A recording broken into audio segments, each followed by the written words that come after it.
بيان للرأي العام.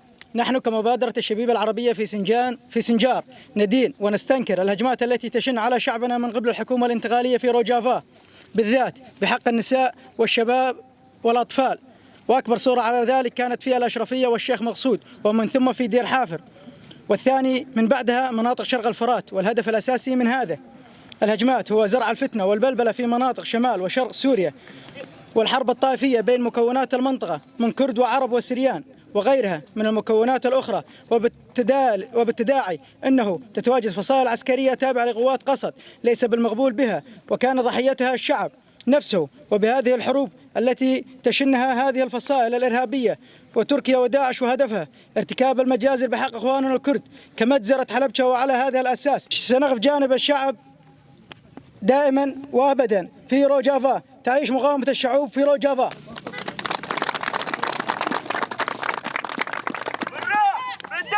نفديك أجلك بالروح بالدم نفديك أجلك. نفديك أجلك بالروح بالدم نفديك أجلك. تعيش مقاومة يا جماعة.